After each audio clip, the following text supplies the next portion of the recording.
everyone, and a really warm welcome to this evening's event. I'm Denise from Restless, and I'm delighted to welcome Bob McGowan from Ambassador Cruises to chat to this evening. So Bob has over 18 years experience in the sector, so he's really well placed to answer any questions that you have on this subject. If you have any questions during the event, we'll get through them, all of them within the hour. Please pop them in the chat box at the centre bottom of the screen. Now, I was recently really fortunate to attend the official naming ceremony of the ship Ambience. What an amazing experience that was. So what I'd like to do now is share a really short video. It's only 3 minutes long to set the scene, and I'll then get started with the questions. So let's play the video now and we'll get started.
And what is it specifically that you love about cruising? Is it easy enough to kind of encapsulate that within a few sentences?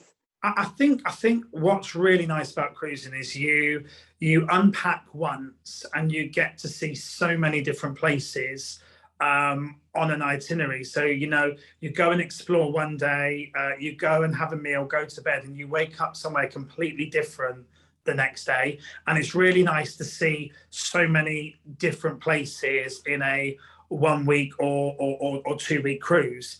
But it's also the fact that you get to meet new people, new friends that that just become lifelong friends. I've seen it working on board that you meet as strangers, and next thing you know, that's it. Every year you're coming back with the same people. Cool. It's a real sense of community, really. Absolutely. Yeah, and it's lovely, meeting new people for drinks and dinner. It's just great. Absolutely fantastic. Totally. And so a question about sustainability. I know that Ambassador have really invested heavily in this area, and just really wanted to know a little bit about these initiatives. I know a lot of our members are really interested in sustainability. It's all about maybe when we get to over 50, sort of, you know, giving something back and almost feeling responsible for the planet. So it'd be great to know what initiatives Ambassador has in this respect. So we are on a mission to be one of the most sustainable cruise lines in the business. So we invested a lot of money in our engine upgrades when we bought Ambience to ensure she complies with the highest emission standards. So this is IMO Tier 3 compliant, which basically means she can go to some of the places that normal cruise ships can't go. She's now in the top 10% of environmentally sustainable ships, being allowed to go to the World Heritage Fjords, for instance. So we're really thinking about the environment when we do it.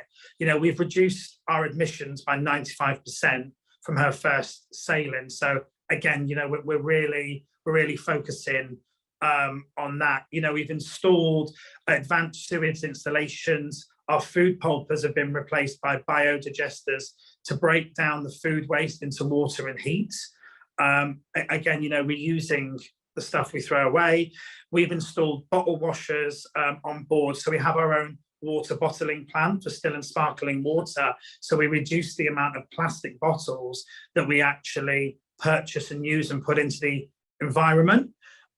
We've also moved to have content digitally as well on board to try and reduce the amount of paper that we use.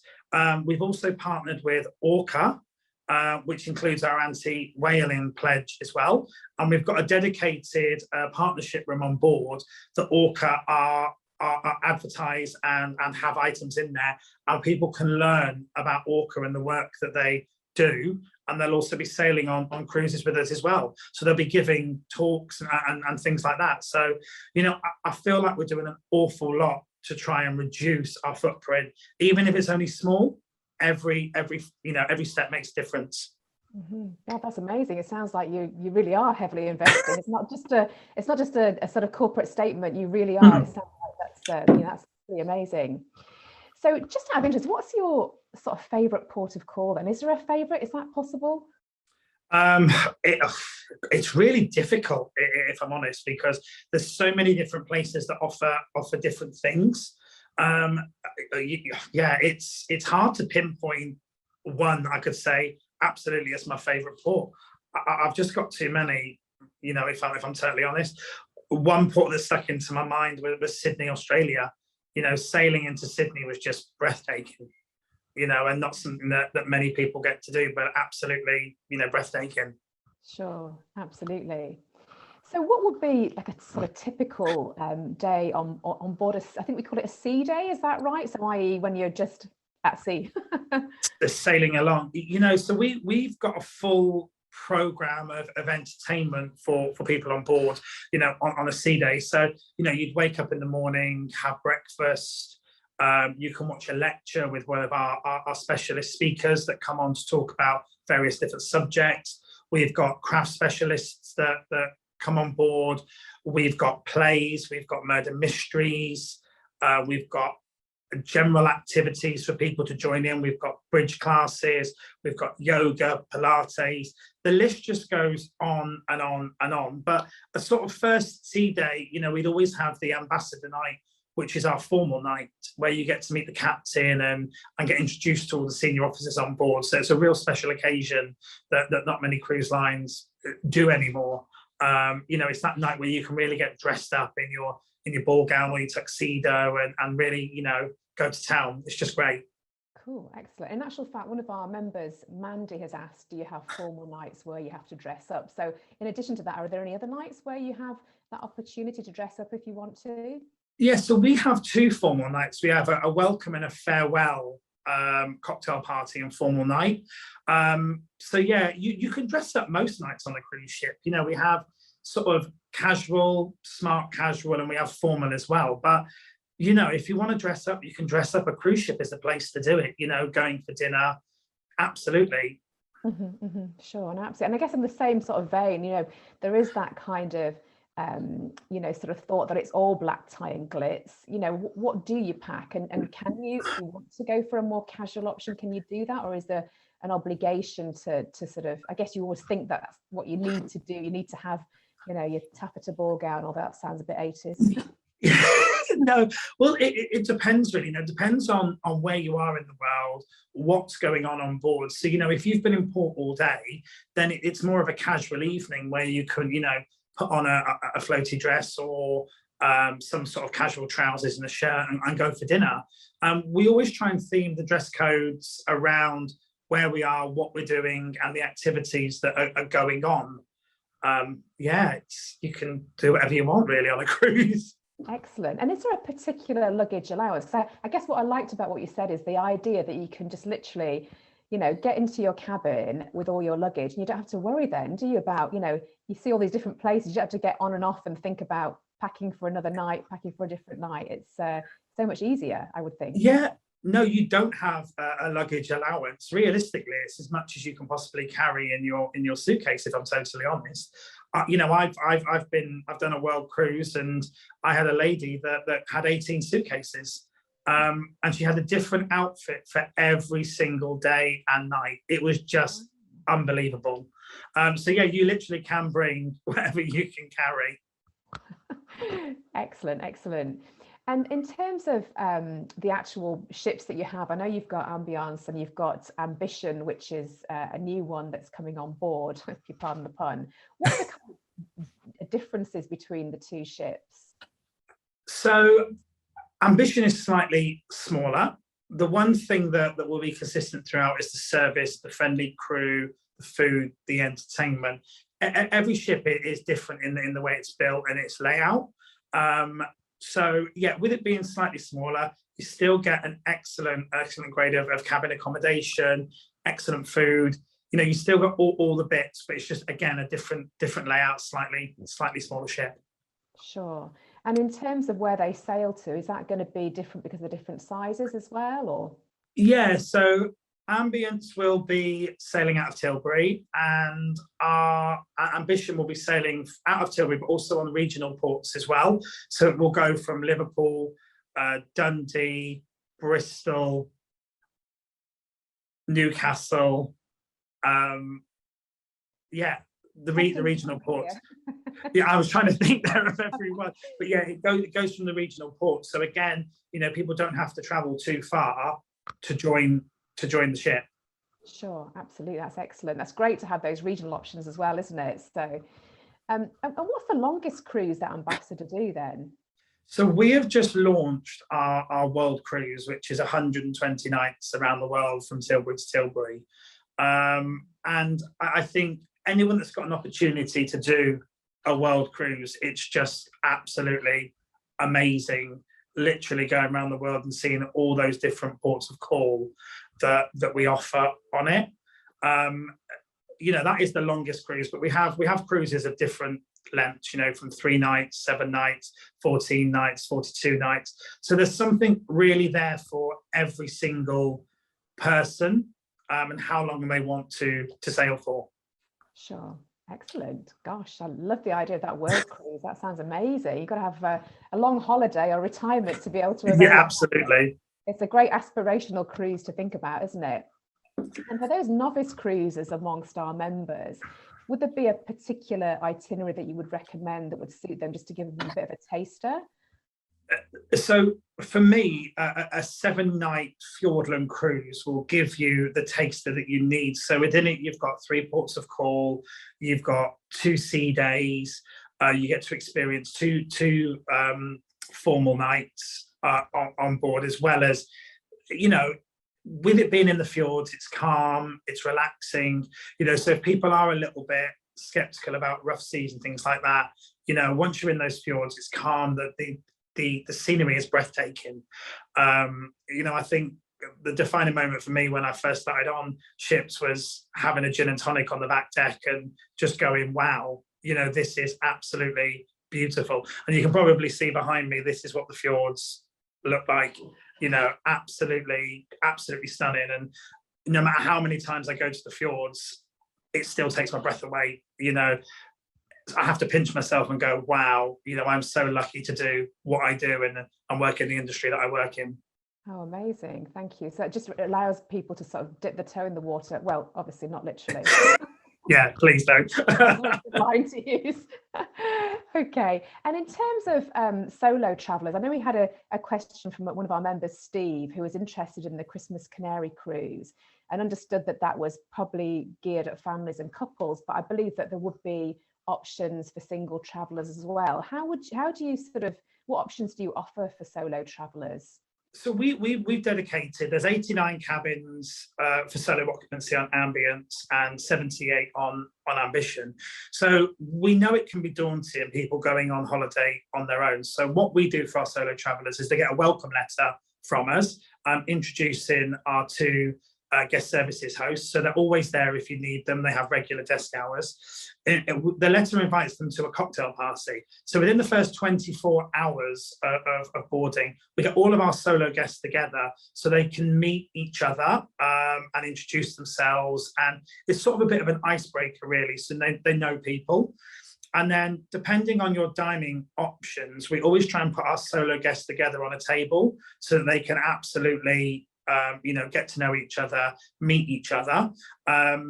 Then we will always have like a meeting point in our all aboard program, like in the morning, usually 1 hour after arriving into port, we say any solo guests that want to meet each other and go ashore together, they can.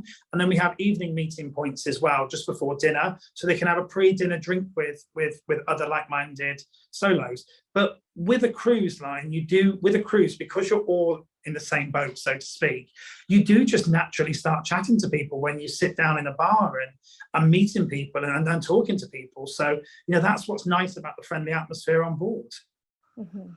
And so the actual cabins, and I know it says, Steve had asked also, the brochure states ocean view cabins, and he couldn't see a layout for those, and he just wondered also about pricing, for if you get a double cabin, what would be the price for single occupancy? Not specifically priced, because I guess that can be taken offline, but just an idea of how that works. Yes, so we have, it depends on the ship, but we have different ranges of cabins for solo occupancy, from an inside cabin to an ocean view to a balcony cabin, and obviously they all depend on different on price.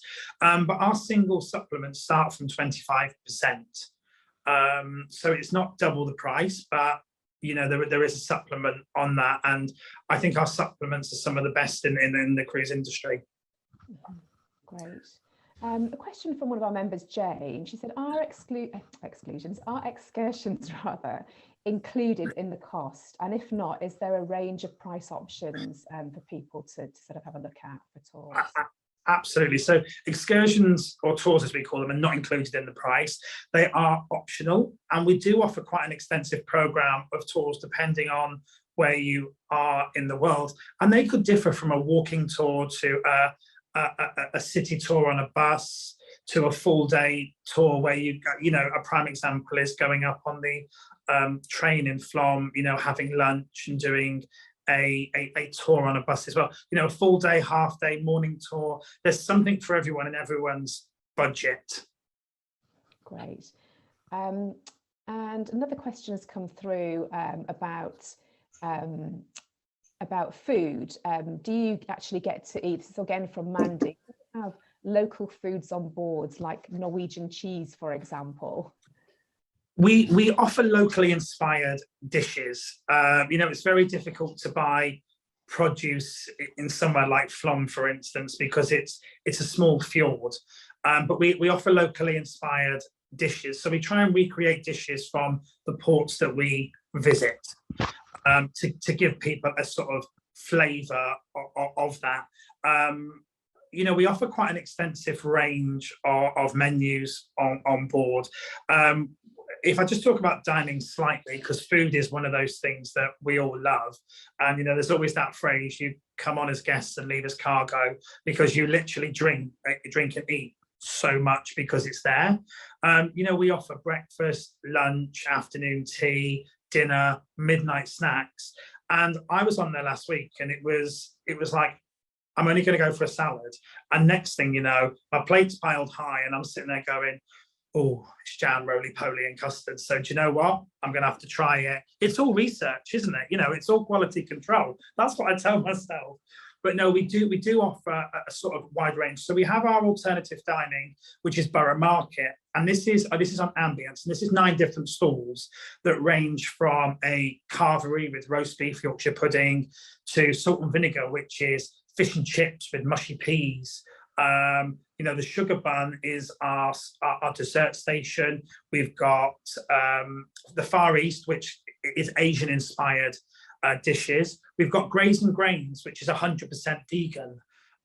So we actually have 100% vegan station there and vegan dishes on our menu as well. But then we've got the main dining room Buckingham, which every night there's a 6-course dinner. So a starter, a salad, a soup, a main course, dessert, cheese, coffee.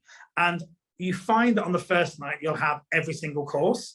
And then by night 4, you're like, I'm having a starter and a main course, and that's it. Because you literally can eat all the time. There's always something on offer. And then we've got specialty restaurants as well, which have like a supplement on them, a small supplement. We've got Saffron, which is our Indian inspired restaurant. And then we've got Sea and Grass, which is just like the most amazing, you know, crafted food that, you know, smoked scallops and duck, and, you know, it's just beautiful. And I'm sort of sitting here going, I'm starving now. It's probably not the best time to be talking about food. But yeah, you know, there is something for everybody. And, you know, we have our like always there if you're a plain eater. You know, you can have chicken and chips, you know, you can have, you know, a curry. There's something for everybody when it comes to food on board. Great, excellent. Like you say, you're making everyone a little bit peckish. I think it's that time of the evening, isn't it? Another one from Jane, another question from Jane.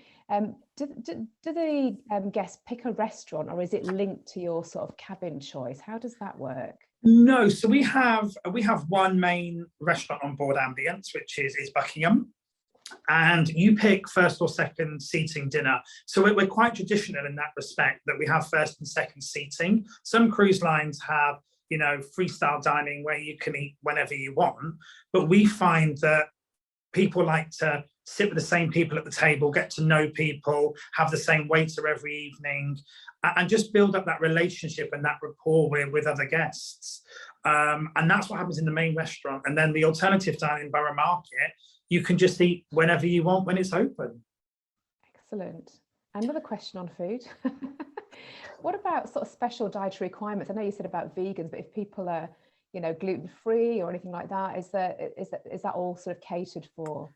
Yeah, we can cater for most diets, and if you look on the website, there's a whole list of them that we can cater for, and we kind of do that as standard. There are a couple which you need to give us notice on because we may have to order produce, but gluten-free and things like that, absolutely standard on board. So, you know, low salt, low diet, you know, we can cater for them all.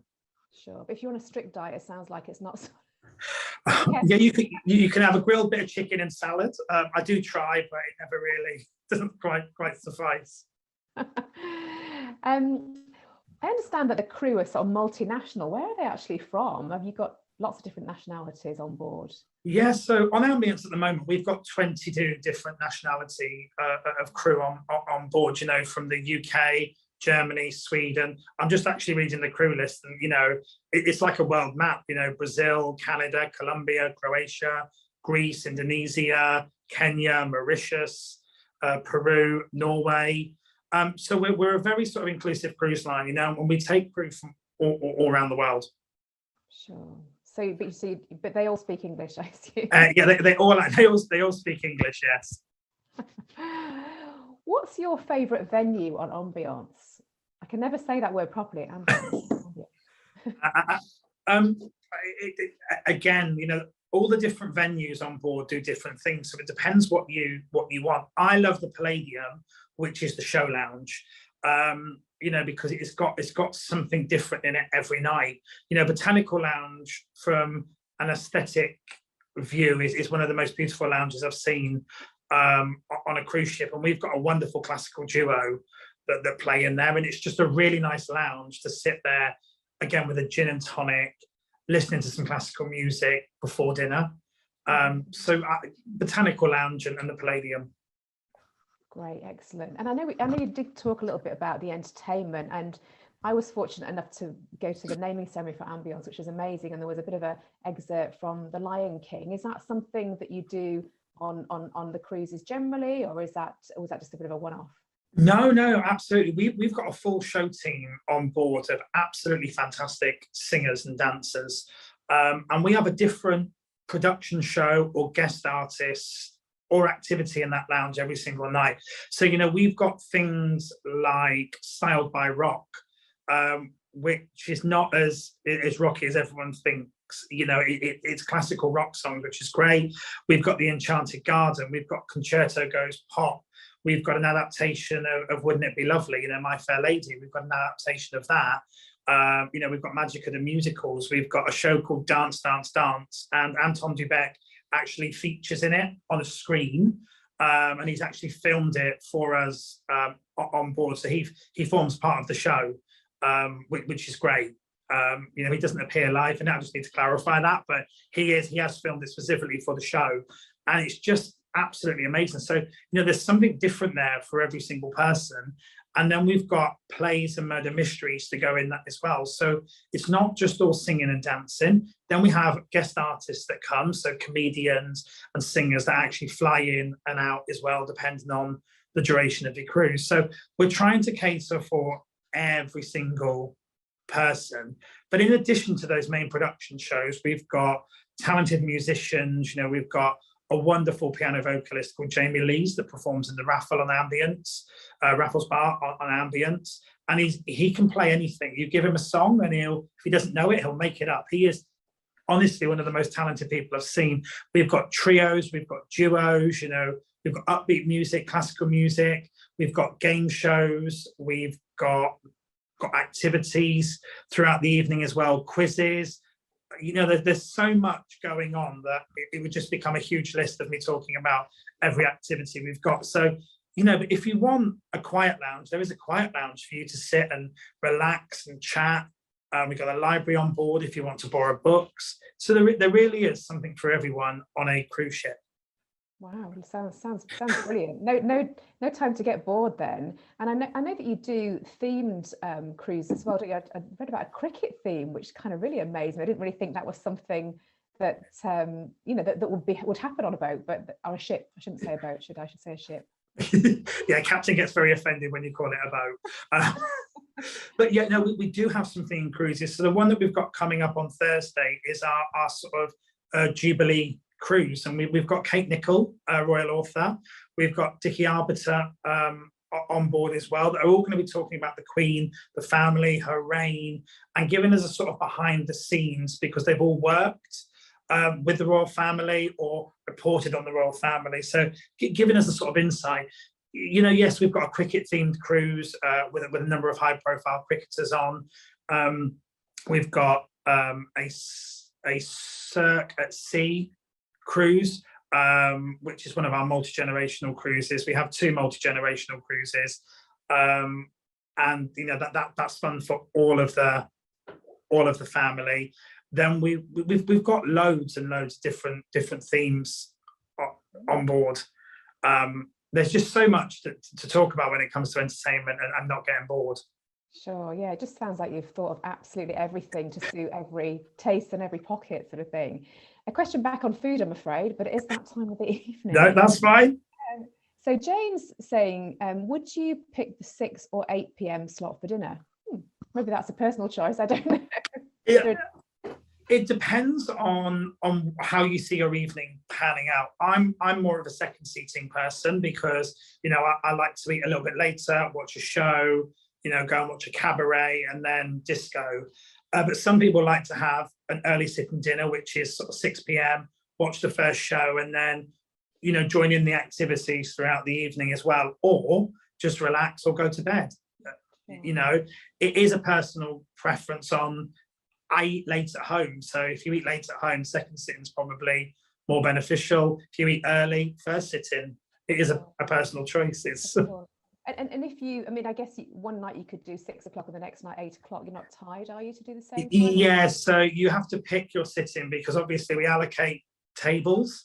Sure. So it's a case of picking your sitting, and that's your sitting throughout the cruise. But again, you know, there's always Borough Market to go to, which is the alternative dining. You know, you can do that as well. There's also the specialty restaurants as well, which are on a first come first served basis to book, with obviously a small supplement for them. Sure, great. Another question, this is about tipping actually, which I know is quite a key thing, isn't it? Because people need to sort of budget in advance. How does that actually work on a cruise? So we have an automatic tipping and gratuity system where your account is debited every day for tips. If you buy one of our drinks packages, then tips and service charge are included. So actually, the drinks packages work out better value for money, especially if you're like a tipper, you know, so to speak. And people always go, "Oh no, I won't be able to drink that much," but you know, you have a couple of Cokes in the morning, or you have a couple of coffees and maybe a glass of wine or 2 glasses of wine with lunch, you know, a couple of gin and tonics before dinner, a couple of glasses of wine, it soon adds up. You know, so a drinks package can work out and the tips are included in that, but we do offer this automatic gratuity system. Okay, excellent. Let me just see if we have missed anything. Oh, we've got another question from Richard. So on the range of activities provided on board, are there any cruises that provide an opportunity for dancing, especially ballroom and Latin dancing? It's an interesting question. So we do, our lovely entertainers on board, they do teach dance classes, and obviously we have our live musicians as well that play a range of music. And if we've got enough people that would like to see, you know, ballroom Latin, we can absolutely put music on or get the musicians to play that. I suppose it depends on the type of cruise you're going on and the sort of the guests on board as to what they're like, because all of our cruises are different and go to different places. You know, they offer something different for different people, so the requirements are slightly different. Sure. Okay, excellent. I'm just looking to see, I think I've come to the end of the questions from what I can see. So if anyone's got any last minute questions, if they pop those in the chat box, that would be great. You know, we have got the full hour, but obviously we're not going to sit here in silence if nobody else has got it.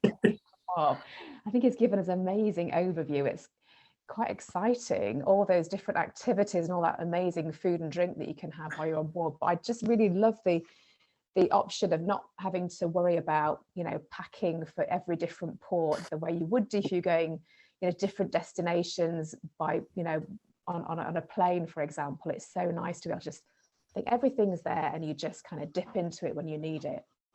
Maybe it's a girl thing, I don't know. No, I think you're right. You know, you don't have to watch what you pack. So, you know, I always see it when I go on holiday and cruises with friends, where they're, or holiday, should I say, that they're like, "Oh, I can only put 6 pairs of shoes in there." You know, put 12 pairs in there. Have a different pair every night. Go for it. You know, that's it. So, a question from Mandy. Have we had this before? No, I don't think we have. Do you book your excursions before you go on the cruise, or do you do it while you're actually on board? So there is an option to book before you go, and that's always my recommendation, because then you're sort of guaranteed to get on the tour that you want. You can leave it till you're on board, but then availability can be limited. And if you're going to, you know, certain places, then, you know, if it's somewhere you've always wanted to go, do a tour. You know, make sure you get the most out of it that you possibly can. You know, a full day excursion is just the best way to see it. And you know, I always think if you like that place, you can always go back there. You know, and this is what's nice about cruising, it gives you a taste of places. And you know, I know people that go on boards and they're like, "Oh no, we don't want to see the same place twice," and they just do different cruises, you know, 3-4 times a year to see as much of the world as they possibly can. Amazing. So to answer the question, yes, I would recommend you pre-book to make sure you're guaranteed the tour you want to do. Don't want to be disappointed. Yeah. Okay. I I don't think we've got any more questions. I think that's given us, it's been such an insightful discussion, Bob. Thank you so much. I think, you know, it's really given everyone a taster for what happens on a cruise ship, which would be amazing. As everyone probably knows, we always record these events. So if you want to come back and have a sort of recap, it will be on the site in the next couple of days. And you'll find it under our community drop down under events. You'll see all the historical events in there, and, you know, share it with friends and family, anybody else that might be interested, that would be great. So it just really remains for me to say, oh, it looks like we've got another question. Let me have a little look. I'm relying on my handy partner, Gaetano, to feed me with these questions. So it's just coming through. So Jill says, can I ask if the ships have rooms that have a double bed and floor level bed, as I have a disabled daughter? How does that work? So on Ambition, we do have cabins that have a double bed in the main room, and then we have a separate room within the room, which has got a single bed in it. So it's a little bit of a private space. There's a bedside cabinet, a small dressing table, and a single bed, but it's a private room within the room. So, and that's floor level. I mean, it just gives the three people, you know, or the two people traveling, that little bit of space. So yes, on Ambition, we do have something that would cater for that. Sure, great. Okay, hopefully that answers the question, Jill. Thank you. So without further ado, I'm just going to say thank you so much, Bob. It's been a really fantastic evening. Like I say, the recording will be on site in the next few days. I'm going to email everyone that's registered as well, and everyone that's dialed in this evening with the link to the recording, and any information will be on there as well about the special offers. In fact, I didn't ask you about special offers, did I, Bob? Did you want to just touch on those very briefly? Yes, I'm just going to go through my notes here. Or we can just include it in the follow-up email that we send out, if that's easier. I know there is an offer on until August, isn't there? Yeah, so we've got a special code for Restless customers that gives you 5% off the best available fare until the 1st of August. So it's something special for you guys to use, and that will be included in the link. So, you know, book a cruise, absolutely, come and join us, and I look forward to seeing you on board. Oh, thanks again, and thank you everyone that's dialed in. It's really lovely to see you all, and enjoy the rest of your evening. Thank you so much. Take care. Thanks very much, everyone. Have a great evening.